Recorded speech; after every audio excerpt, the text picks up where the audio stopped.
Lázaro redivivo. Pelo Espírito irmão X. Lázaro redivivo. Conta-se que Lázaro de Betânia, depois de abandonar o sepulcro, experimentou, certo dia, fortes saudades do templo, tornando ao santuário de Jerusalém para o culto da gentileza e da camaradagem, embora espécie de coração renovado, distante das trocas infindáveis do sacerdócio. Penetrando o átrio, porém, reconheceu a hostilidade geral. Abilde e Efraim, fariseus rigoristas, miraram-no com desdém e clamaram: é morto! É morto! Voltou do túmulo, insultando a lei. Ambos os representantes do farisaísmo teocrático demandaram os lugares sagrados, onde se venerava o Santo dos Santos, num deslumbramento de ouro e prata, marfim e madeiras preciosas, tecidos raros e perfumes orientais, espalhando notícia.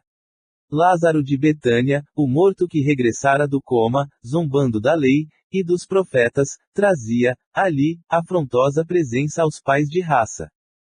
Foi o bastante para revolucionar fileiras compactas de adoradores, que oravam e sacrificavam, supondo-se nas boas graças do Altíssimo. Escribas acorrentam apressados, pronunciando longos e complicados discursos, sacerdotes vieram, furiosos e rígidos, lançando maldições, e aprendizes dos mistérios, com um zelo vestalino, chegaram, de punhos cerrados, expulsando o irrelevante. Fora! Fora! Vai para os infernos, os mortos não falam. Feiticeiro, a lei te condena. Lázaro contemplaria o quadro, surpreendido. Observava amigos da infância vociferando anatemas, escribas que ele admirava, com sincero apreço, vomitando palavras injuriosas. Os companheiros irados passaram da palavra à ação. Saraivadas de pedras começaram a cair em derredor do redivivo, e, não contente com isso, o arguto Absalão, velha raposa da casuística, segurou o pele túnica, propondo-se encaminhá-lo aos juízes do Sinédrio para sentença condenatória, depois de inquérito fulminante. O irmão de Marta e Maria, contudo, fixou nos circunstantes o olhar firme e lúcido e bradou sem ódio. Fariseus, escribas, sacerdotes, adoradores da lei e filhos de Israel, aquele que me deu a vida, tem suficiente poder para dar-vos a morte. Estupor e silêncio seguiram-lhe a palavra. O ressuscitado de Betânia desprendeu-se das mãos desrespeitosas que o retinham, recompôs a vestimenta e tomou o caminho da residência humilde de Simão Pedro, onde os novos irmãos comungavam no amor fraternal e na fé viva. Lázaro, então, sentiu-se reconfortado, feliz. No recinto singelo, de paredes nuas e cobertura tosca, não se viam alfaias do Indostão, nem vasos do Egito, nem preciosidades da Fenícia, nem custosos tapetes da Pérsia, mas ali palpitava, sem as dúvidas da ciência e sem os convencionalismos da seita, entre corações fervorosas e simples, o pensamento vivo de Jesus Cristo, que renovaria o mundo inteiro, desde a teologia sectária de Jerusalém ao absolutismo político do Império Romano. Irmão X. Pedro Leopoldo, 22 de dezembro de 1945. 01, ante o amigo sublime da cruz. Hoje, Senhor, ajoelho-me diante da cruz onde inspiraste entre ladrões. Amigo sublime, digna-te abençoar as cruzes que mereço. De ti anunciou o profeta que te levanta rias, junto do povo de Deus, como arbusto verde em solo árido, que não permanecerias, entre nós, como os príncipes acastelados na glória humana, e sim como homem de dor, experimentado nos trabalhos e sofrimentos, que passarias na terra, ocultando tua grandeza aos nossos olhos, à maneira de leproso humilhado e desprezível, mas que, nas tuas chagas e nas tuas pisaduras, sararíamos as nossas iniquidades, redimindo nossos crimes, que poderias revelar ao mundo a divindade de tua ascendência, demonstrando o teu infinito poder e que, no entanto, preferirias a suprema renúncia, caminhando como a ovelha muda para o matadouro, e que, embora assinalado como o escolhido celeste, serias sepultado como ladrão comum. Acrescentou Isaías, porém, que, depois de teu derradeiro sacrifício, novas esperanças desabrochariam no plano escuro da terra, através daqueles que seriam os teus continuadores, na abnegação santificante. E as tuas lágrimas, Senhor, orvalharam o deserto de nossos corações e as abençoadas sementes de teus ensinamentos vivos germinaram no solo ingrato do mundo. Mais de 19 séculos passaram e tenho ainda a impressão de ouvir-te a voz compassiva, suplicando perdão para os algozes. Ah, Jesus, compadece-te de minhas franquezas e vem, ainda, balsamizar-me o coração ferido e desalentado. Ensina-me a despir a última roupagem de mundana esperança, dá-me forças para olvidar as últimas ilusões. Sem que merecesses, atravessaste o caminho de dor, suportando o madeiro da ignomínia. Ajuda-me, pois, a suportar o madeiro de lágrimas que mereço, no resgate de meus imensos débitos. Amigo sublime, que subiste o monte da crucificação, redimindo a alma do mundo, ensinando-nos, do cume, a estrada de teu reino, auxilia-me a descer para o vale fundo do anonimato, a fim de que eu veja as minhas próprias necessidades, na solidão dos pensamentos humildes. Mestre, que representa minha dor, diante da tua. Quem sou eu, mísero pecador, e quem és tu, mensageiro da luz eterna? De quantas chagas necessita o meu frágil coração para expungir os cancros seculares do egoísmo, e de quantos açoites precisarei para exterminar o orgulho impenitente? Abre-me a porta de tuas consolações deteve, para que me renove a luz de tua bênção. Não te peço, Senhor, como o rico da parábola, a permissão de voltar ao mundo, a fim de anunciar aos que ainda amo a grandeza de teu poder, entretanto, rogo o teu auxílio, para que me não falte visão no caminho redentor. Não posso precipitar-me no abismo que separa a minha fragilidade da tua magnificência, todavia, posso atravessá-lo, passo a passo, como peregrino de tua misericórdia. Coração oprimido e cansado pelas sombras de minha própria alma, da que me desfaça, sem custo, dos derradeiros enganos, antes de seguir mais firmemente a teu encontro. Despojado de meus transitórios tesouros, mãos limpas das joias que me fugiram dos dedos trêmulos, concede-me o bordão dos caminheiros, aparentemente sem rumo por se destinarem aos países ignorados do céu.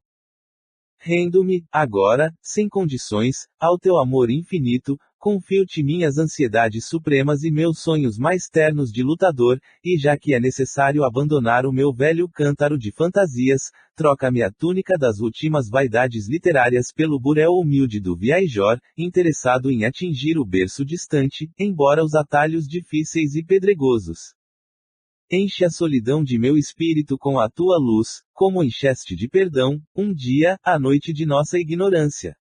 Desvenda-me a tua vontade soberana, para que eu me retive, sem esforço, das grades infelizes do capricho terrestre. Ainda que eu não possa divisar todos os escaninhos da nova senda, dá-me tua claridade misericordiosa, para que meus olhos imperfeitos não andem apagados. Mestre, atende ao peregrino solitário que te fala, ao pé da cruz, com a dor sem revolta e com a amargura sem desesperação. Amigo sublime, tu, que preferiste o madeiro do sacrifício, entre o mundo que te repele e o céu que te reclamava, por amor aos homens e obediência ao Pai, orienta-me na jornada nova. Se é possível, retira da cruz a destra generosa, que cravamos no lenho duro da ingratidão com as nossas maldades milenárias, e abençoa-me para o longo roteiro a percorrer. Tenho a alma sombria e enregelado o corarão. E enquanto passam, inquietas, as multidões ociosas do mundo, no turbilhão de poeira venerada, fala-me, Senhor, como falavas aos paralíticos e cegos de teu caminho, levanta-te e vai em paz. A tua fé te salvou. 02 A escrava do Senhor. Quando João, o discípulo amado, veio ter com Maria, anunciando-lhe a detenção do Mestre, o coração materno, consternado, recolheu-se ao santuário da prece e rogou ao Senhor Supremo poupasse o filho querido. Não era Jesus o embaixador divino? Não recebera a notificação dos anjos, quanto à sua condição celeste. Seu filho amado nascera para a salvação dos oprimidos. Ilustraria o nome de Israel, seria o rei diferente, cheio de amoroso poder. Curava leprosos, levantava paralíticos sem esperança. A ressurreição de Lázaro, já sepultado, não bastaria para elevá-lo ao cume da glorificação. E Maria confiou ao Deus de misericórdia suas preocupações e súplicas, esperando-lhe a providência. Entretanto, João voltou em horas breves, para dizer-lhe que o Messias fora encarcerado. A Mãe Santíssima regressou à oração em silêncio. Em pranto, implorou o favor do Pai Celestial. Confiaria nele. Desejava enfrentar a situação, desassombradamente, procurando as autoridades de Jerusalém. Mas, humilde e pobre, que conseguiria dos poderosos da terra? E, acaso, não contava com a proteção do céu? Certamente, o Deus de bondade infinita, que seu Filho revelara ao mundo, salvá-lo-ia da prisão, restituí-lo-ia à liberdade. Maria manteve-se vigilante. Afastando-se da casa modesta a que se recolhera, ganhou a rua e intentou penetrar o cárcere, todavia, não conseguiu comover o coração dos guardas. Noite alta, velava, suplice, entre a angústia e a confiança. Mais tarde, João voltou, comunicando-lhe as novas dificuldades surgidas. O mestre fora acusado pelos sacerdotes. Estava sozinho. E Pilatos, o administrador romano, hesitando entre os dispositivos da lei e as exigências do povo, enviara o mestre à consideração de Herodes. Maria não pôde conter-se. Segui-lo-ia de perto. Resoluta, abrigou-se num manto discreto e tornou a via pública, multiplicando as rogativas ao céu, em sua maternal aflição. Naturalmente, Deus modificaria os acontecimentos, tocando a alma de Antipas. Não duvidaria um instante, que fizera seu filho para receber afrontas. Não reverenciava a lei, não espalhava sublimes consolações. Amparada pela convertida de Magdala, alcançou as vizinhanças do palácio do Tretarca. Oh, infinita amargura! Jesus fora vestido com uma túnica de ironia e ostentava, nas mãos, uma cana suja à maneira de cetro e, como se isso não bastasse, fora também coroado de libertar-lhe a fronte sangrenta e arrebatá-lo da situação dolorosa, mas o filho, sereno e resignado, endereçou-lhe o olhar mais significativo de toda a existência. Compreendeu que ele a induzia à oração e, em silêncio, lhe pedia confiança no Pai. Conteve-se, mas o seguiu em pranto, rogando a intervenção divina. Impossível que o Pai não se manifestasse. Não era seu filho o escolhido para a salvação. Lembrou-lhe a infância, amparada pelos anjos. Guardava a impressão de que a estrela brilhante, que lhe anunciara o nascimento, ainda resplandecia no alto. A multidão estacou, de súbito. Interrompera-se a marcha para que o governador romano se pronunciasse em definitivo. Maria confiava. Quem sabe chegara o instante da ordem de Deus.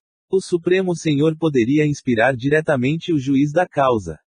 Após ansiedades longas, Pôncio Pilatos, num esforço extremo para salvar o acusado, convidou a turba farisaica a escolher este Jesus, o divino benfeitor, e Barrabás, o bandido.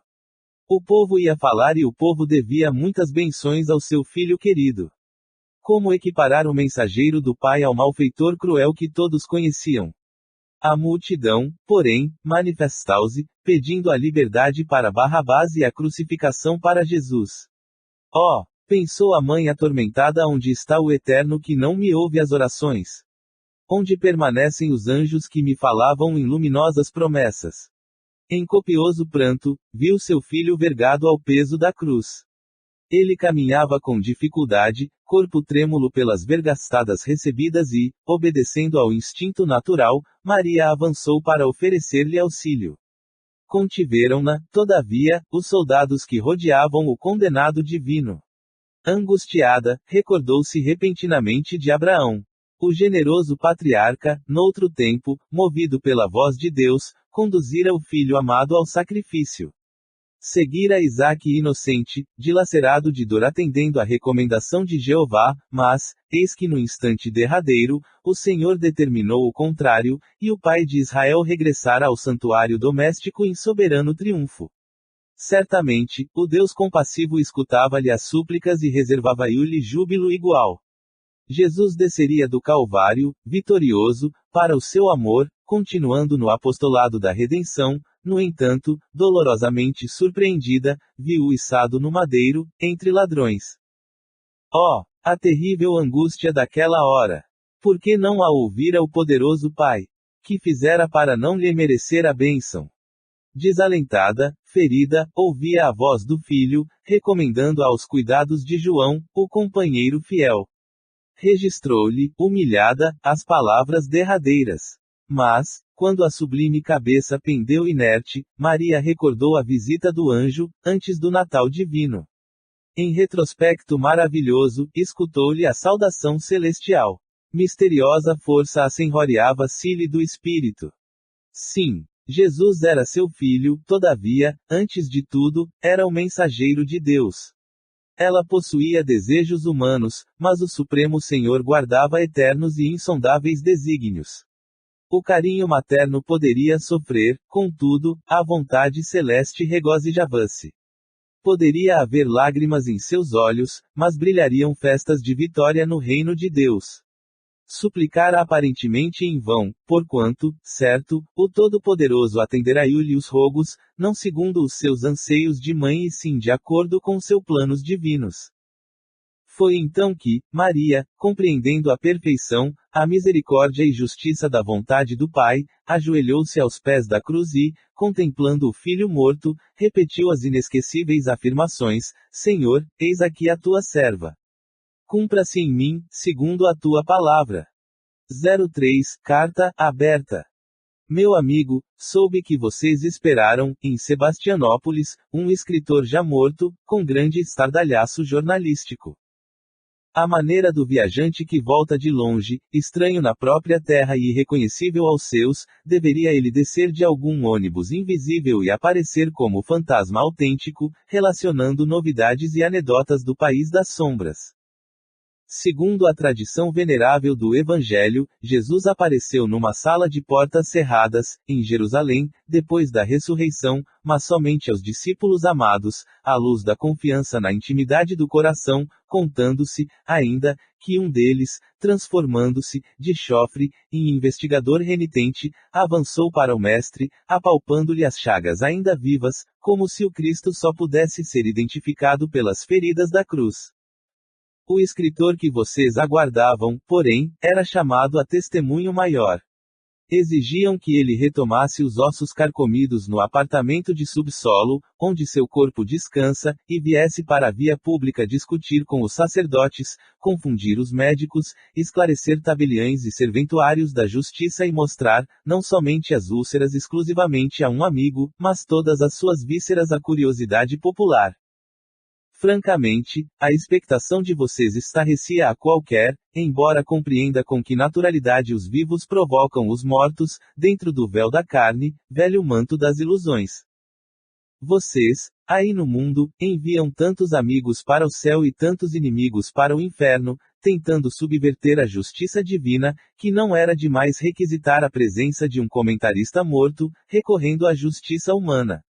E, observando os apuros do escritor desencarnado, recordei o artigo 20º das famosas Instruções de Torquemada, segundo Laurent, que, por espírito de caridade na salvação dos hereges, recomendava aos inquisidores a exumação dos cadáveres dos escrevinhadores impenitentes, para responderem aos processos de lesa-fé, embora os réus só pudessem comparecer em atitude pouco higiênica, em virtude dos vermes que se lhes apossavam dos ossos.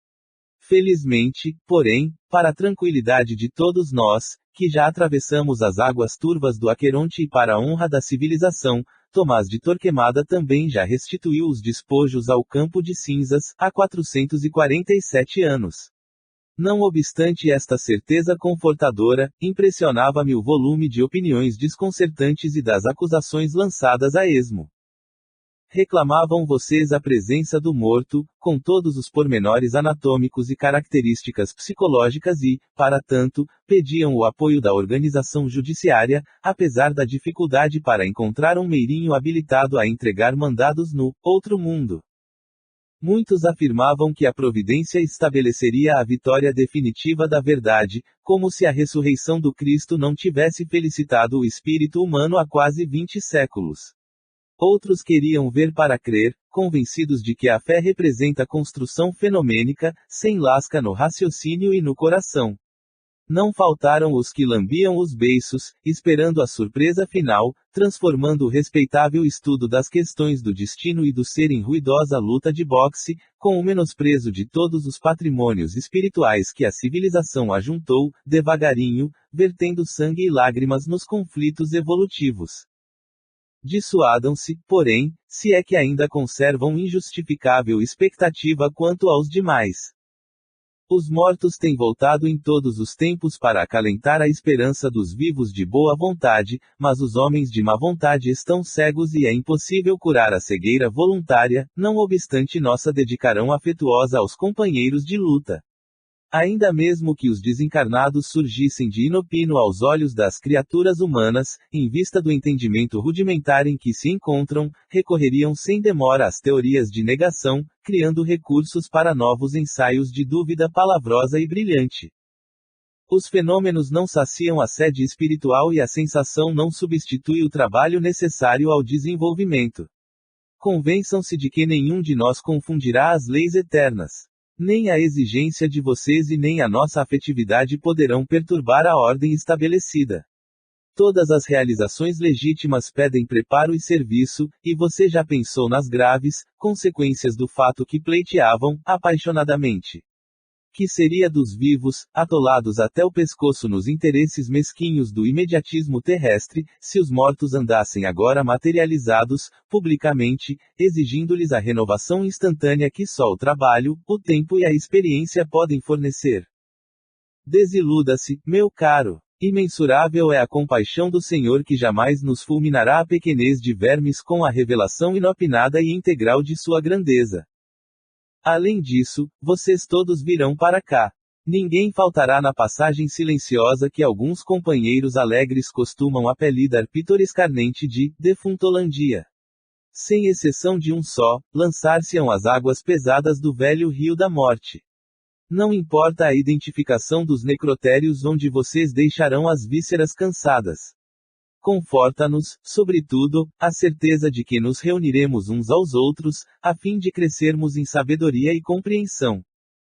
Entretanto, recordando as antigas ilusões que também me dominaram, quando perambulei no vale de sombras da carne, e notando a desvairada paixão com que se reclamava a presença do morto, ouso terminar esta carta com uma interrogação.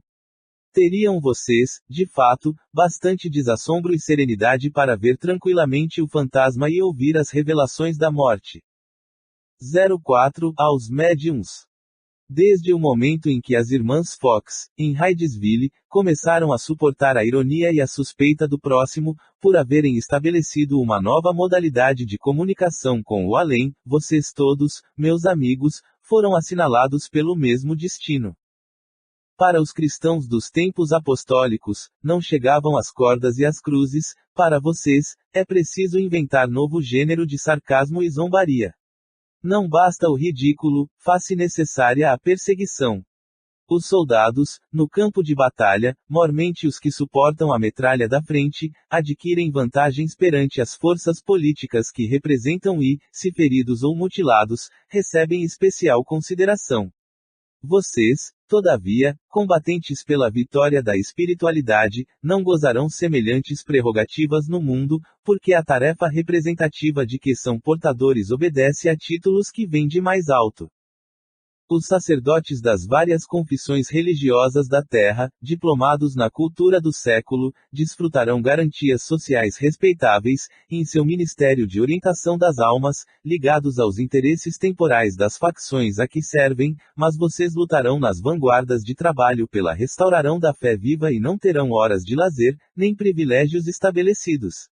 Em atividade permanente para reduzir a invasão das sombras, chorarão, em silêncio, porque, como poucos, vocês conhecem as dores indizíveis e irremediáveis que não podem ser narradas pela boca para serem extintas no coração.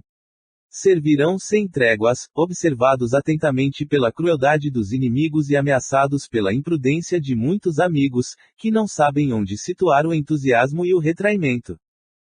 Porque os olhos de vocês divisam outros domínios vibratórios e os ouvidos registram sons que a maioria dos mortais não percebe, a calúnia lhes rondará a porta do lar, o ridículo seguir-lhes ao nome. Por um amigo sincero, terão 1000 adversários gratuitos, e se caírem exânimes no combate silencioso, devido às deficiências e limitações corporais, muitos daqueles que lhes sorriam ontem perguntarão, maliciosos, se vocês atraiçoaram o mandado recebido.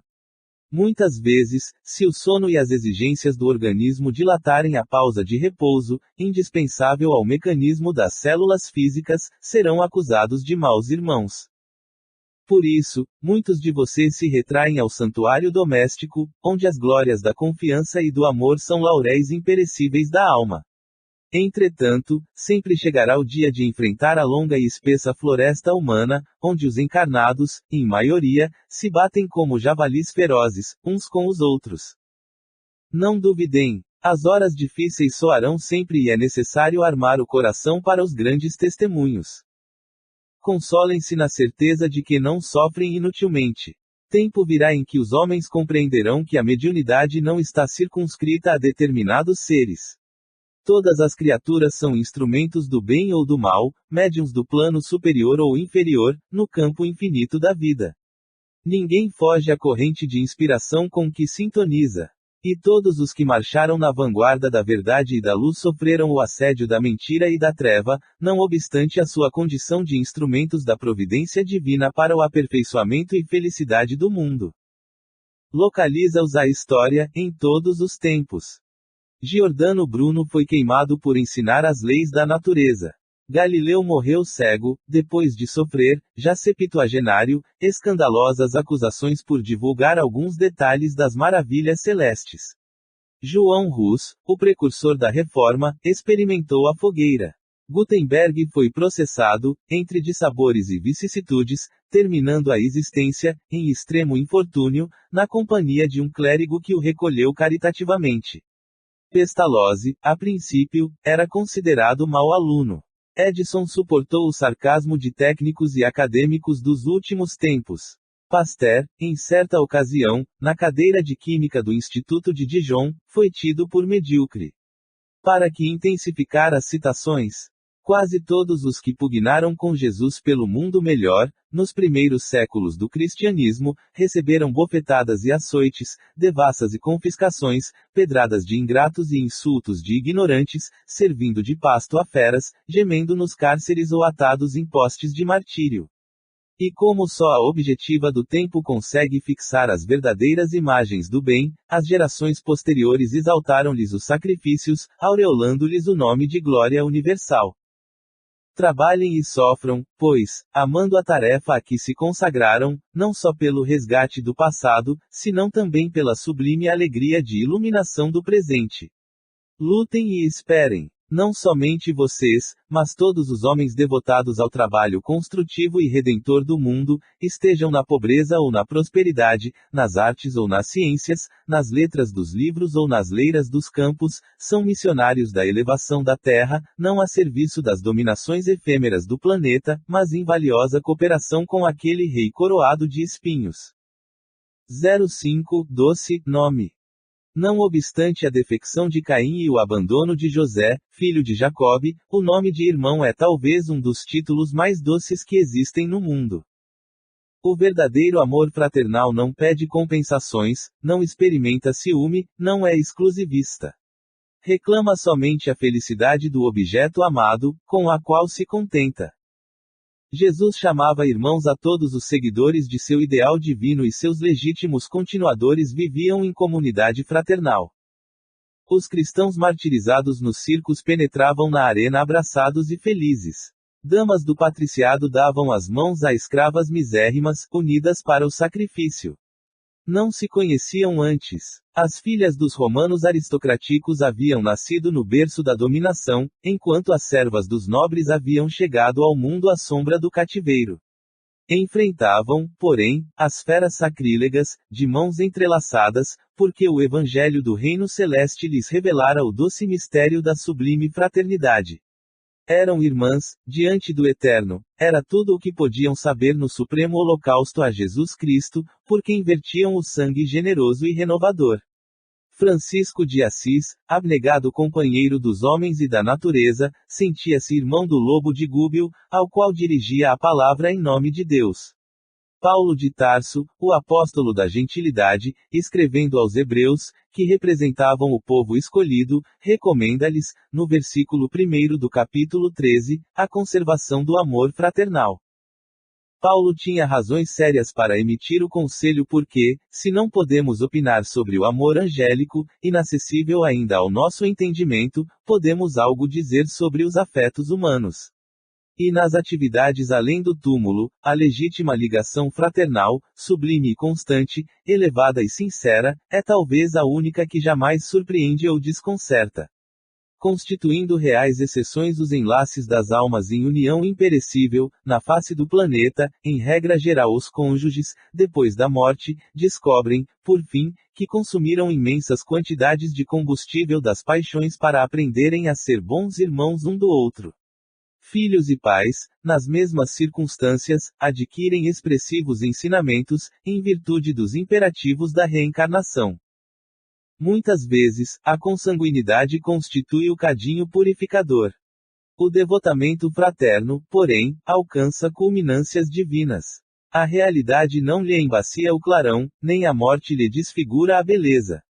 Continua sempre, como as árvores generosas que dilatam as raízes, cobrindo-se de flores e de frutos.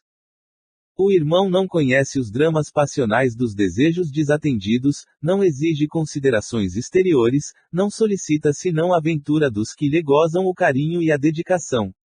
Por isso mesmo, embora estejamos muito distantes da plena execução da regra áurea, a humanidade não será integralmente feliz, enquanto o amor fraternal não estabelecer o seu império no mundo.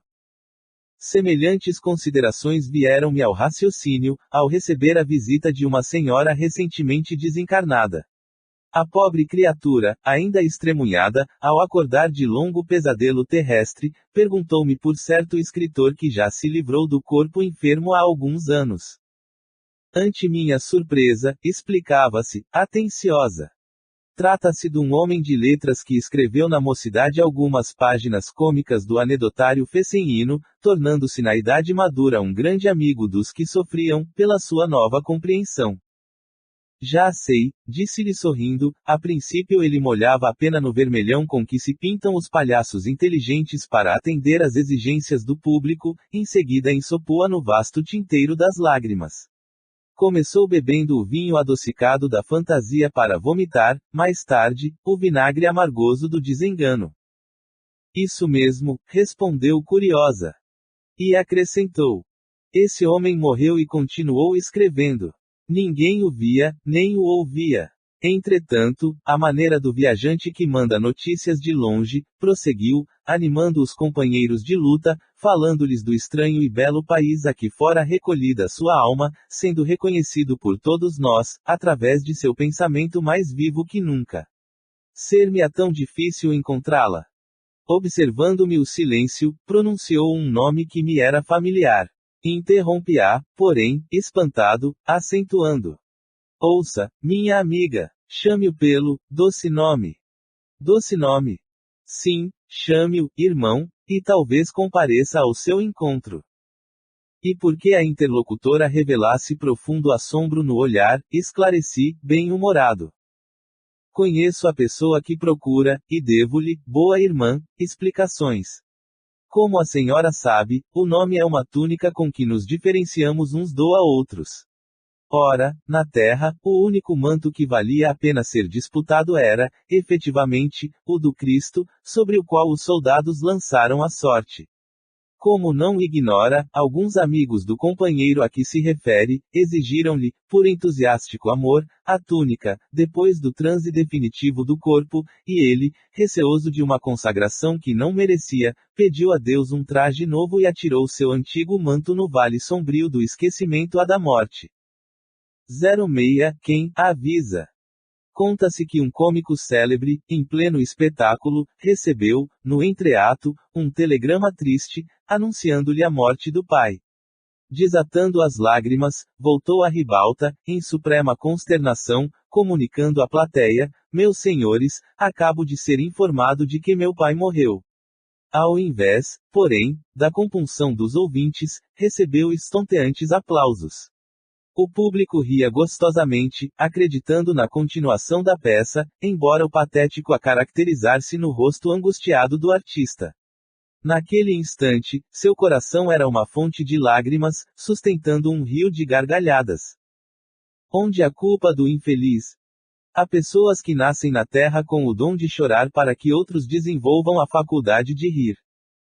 A propósito, conheço um homem que viveu alguns anos no mundo escrevendo anedotário venenoso, que muitos leitores consumiam, ávidos, no silêncio de salas desertas.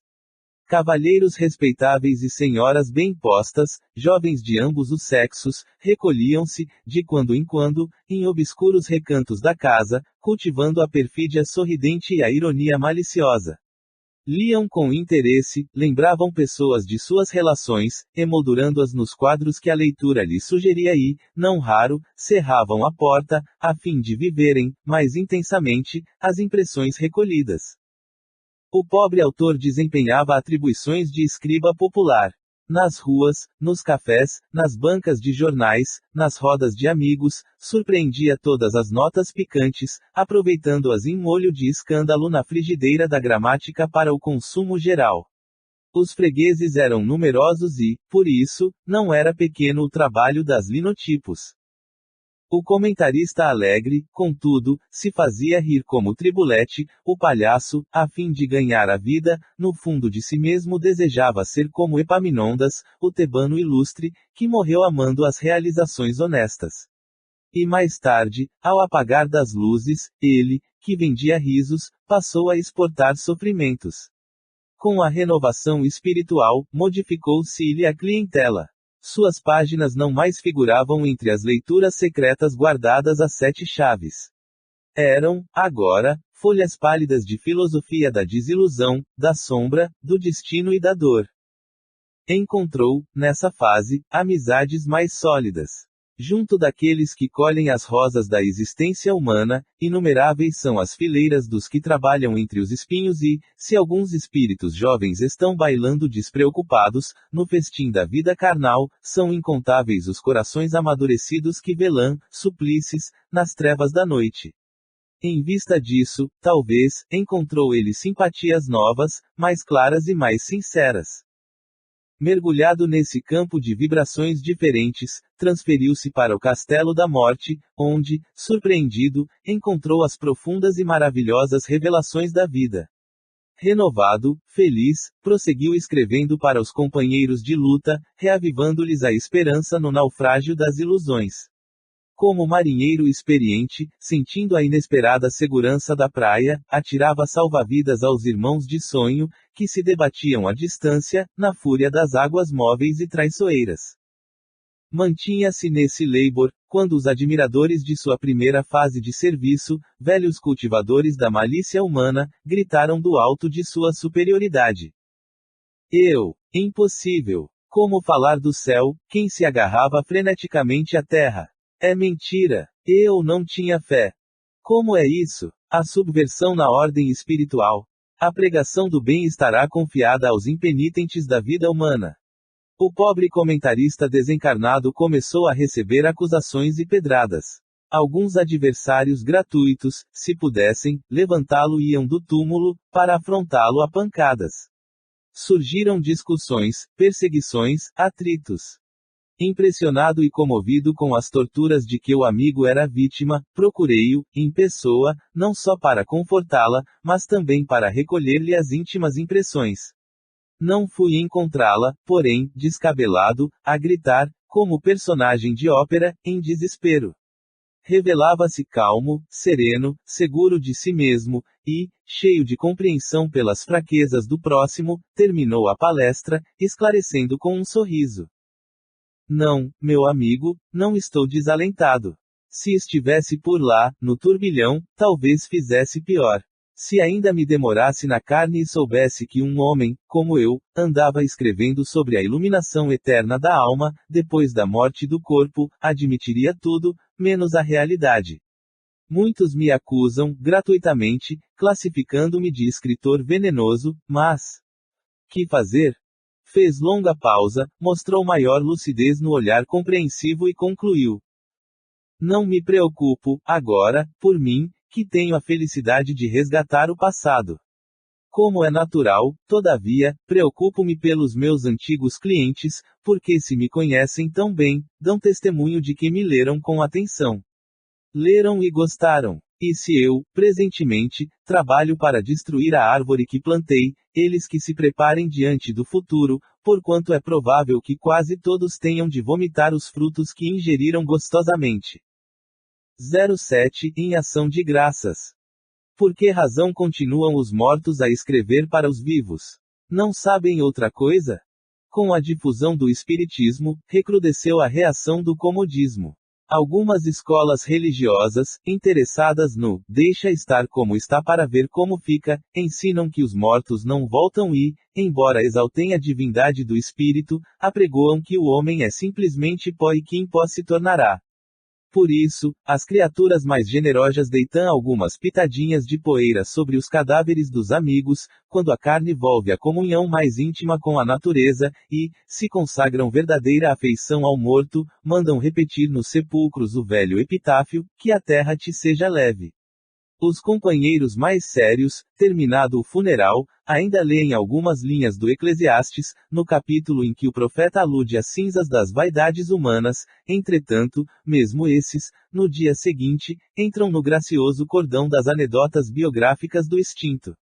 Há sempre alguma coisa engraçada a recordar. Quando voltam eventualmente à necrópole, pisam-lhe, indiferentes, os ossos encerrados na sepultura despercebida. Desconhecem o pensamento que Horácio enunciou em sua arte poética, há muitos séculos, estamos destinados a morrer, nós e tudo que é nosso. E, em razão disso, os homens de carne querem destruir, calmamente, as oportunidades edificares do dia. Aos defuntos, o repouso eterno. Para eles, a ronda alegre da vida. Enquanto se desdobra o complicado serviço das exéquias, há sempre mãos piedosas que fazem excelente refeição para quantos reverenciem os trespassados. É preciso concertar providências e inventariar os bens que ficaram. Se o morto deixa pecúlios substanciosos, a dor pesa mais fortemente nos olhos, mas, se o espólio é constituído por débitos comprovados, o sofrimento pesa muito mais no coração, pelo agravo das responsabilidades. De qualquer modo, porém, que os falecidos se arranjem no país da sombra, porque os vivos são bons equilibristas no trapézio do grande circo da existência humana. A necessidade modifica as situações e a folhinha mostrará anotações diárias e sempre novas do tempo. Os mortos, contudo, que se faziam sentir, com raridade, desde a recuada época em que Saul lhes proibia as manifestações, para recorrer, ele mesmo, a vidente de Endor, a fim de ouvir os conselhos de Samuel, então asilado no outro mundo, começaram a invadir o planeta com as suas mensagens e sinais, desde o século XIX. Afinal de contas, que movimento era aquele? Perguntavam os mais tolerantes. Os mensageiros invisíveis, que iniciaram o empreendimento como telegrafistas do além, batendo nas paredes e nos móveis da residência modesta de obscuro vilarejo americano, rapidamente espalhavam manifestações pelas mais cultas capitais europeias. Os cépticos não conseguiam compreender. No século da locomotiva, do telefone, do rádio e da anestesia, tudo aquilo seria superstição. E começou a batalha gigantesca, entre as novas luzes e as velhas sombras, secularmente estabelecidas. Junto do trigo dos espiritistas sinceros, cresceu o joio dos espiritófobos intransigentes. No Brasil dos últimos tempos, acirrou-se o duelo das opiniões. Que motivo compele os mortos a se comunicarem com os vivos? Não teriam encontrado bastante sossego no outro mundo? São assim agradáveis as seduções do Vale das Sombras, a ponto de se desinteressarem das prometidas delícias do céu. O fogo cruzado da crítica estabelece a conceituarão apressada. Os canhões da grande imprensa assestam contra doutrinadores e médiums, que lhes suportam os disparos. É a tempestade, porém, que seleciona e purifica. E essa tormenta, em nossa terra, é provocada por homens curiosos e cultos, alegres e gozadores. Quase todos eles, no fundo, são como Alcibíades, o discípulo amado de Sócrates, que era naturalmente generoso, filho admirável da fortuna e da inteligência, mas que estimava o exibicionismo e chamava para si a atenção popular, a qualquer preço, ainda mesmo cortando a cauda do cão que merecia o louvor de Atenas. No que se refere às minhas atividades humildes de comentarista desencarnado, estou satisfeito com as irrequietas interrogações dos nossos patrícios, embora não possa, nem deva responder a elas. Narra-nos Lucas, no capítulo 17 de seu Evangelho, que 10 leprosos foram atendidos pelo Senhor, que lhes recomendou se mostrassem aos sacerdotes do templo.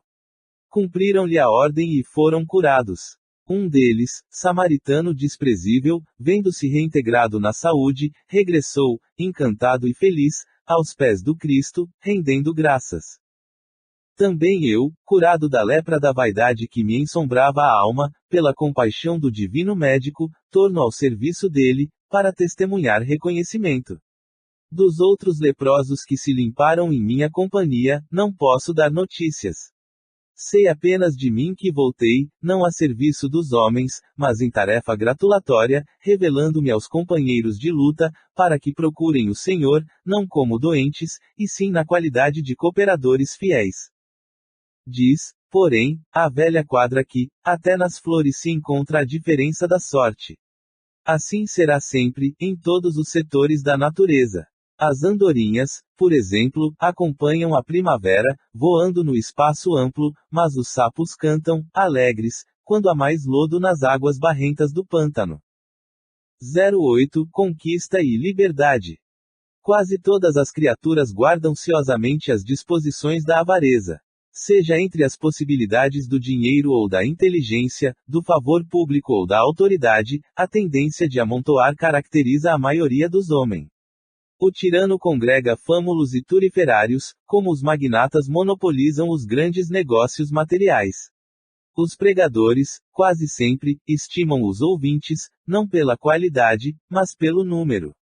Os escritores, em geral, sentem-se desvanecidos com as gentilezas da multidão. Não importa se o simpatizante de suas obras é algum êmulo de José do Telhado. Sabem apenas que a lista de seus leitores relaciona mais um. Madame de Staël reunia admiradores para a sua inteligência. Ninon de Lenclos arrebanhava adoradores para a sua beleza. Minúsculos sóis revestidos de lama, quase todos os espíritos encarnados exigem satélites para a sua órbita. Quanto maior a corte de pessoas, situações, problemas e coisas, maior importância atribuem a si mesmos. No entanto, em vista da exatidão da contabilidade divina, os conquistadores humanos convertem-se, aos poucos, em escravos das próprias conquistas. Exigem as grandes naus para singrarem o mar da vida, mas Deus, à medida que lhes satisfaz os caprichos, decuplicaiu-lhes as obrigações e tormentos.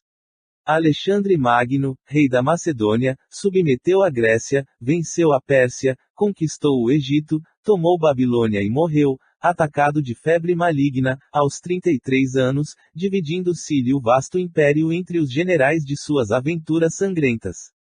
Napoleão Bonaparte, após distribuir coroas na Europa, improvisando príncipes e administradores, sob as volutas de incenso do poder, morre, melancolicamente, em Santa Helena, como fera acuada num cárcere defendido pela extensão do mar.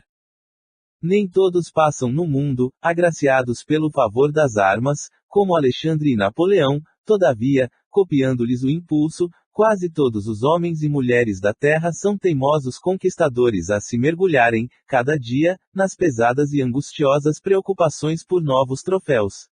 Reclamam incessantemente mais tesouros, garantias, facilidades, distrações e prazeres. As aquisições a que se agarram, porém, efetuam-se no campo da morte. Intensificam a satisfação egoística do corpo jovem, obtendo a velhice prematura. Amontoam dinheiro para serem escravos de sua defesa. Raríssimos espíritos encarnados se recordam da conquista de si mesmos, na posse gradual da virtude santificante e da sabedoria libertadora. E é por isso que, terminada a lição carnal, penetram no pórtico do túmulo, como grandes desesperados, lastimando a perda do instrumento físico. É necessário libertar-nos, para que compreendamos a liberdade. E, sem luz no coração, é impossível fugir ao jogo de sombra das conquistas exteriores. Não preconizamos a impassibilidade que alguns budistas aconselham, à distância dos ensinamentos reais do Gautama. Proclamamos a necessidade do trabalho das mãos com a iluminação do entendimento. A morte esperará todas as criaturas em seu campo de verdade.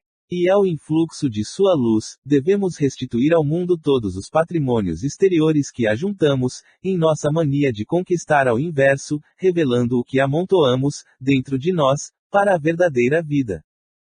Terá bastante força a palavra dos mortos para despertar a consciência dos vivos. Não acredito. Mas se Jesus, que é o divino Senhor da humanidade, continua semeando a verdade e o bem, por que deixaríamos, nós outros, de semear? O mundo de carne é vasta esfera, cheia de berços luminosos, onde a vida é provável, e repleta de sepulturas sombrias, onde a morte é fatal. Bias, o sublime cidadão de Priene, viveu para a bondade e para a sabedoria, no serviço aos semelhantes. Filósofo eminente e sábio generoso, era o amigo de todas as classes, e nunca se escravizara às posses efêmeras, nem conspurcara a consciência ouvindo as sugestões do mal. Quando os soldados de Ciro ameaçavam a cidade com invasão e ruínas, seus compatriotas amealhavam, apressadamente, seus pequenos tesouros domésticos para a retirada.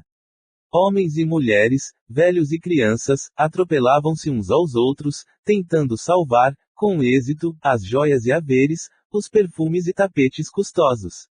Observando, porém, que o sábio se mantinha calmo e indiferente às inquietações da hora, interpelaram-no quanto à carga que deveria conduzir, mas, com espanto, ouviram-no informar: eu trago tudo comigo. Guardava o nobre cidadão seus patrimônios inalienáveis de bondade, retidão e inteligência.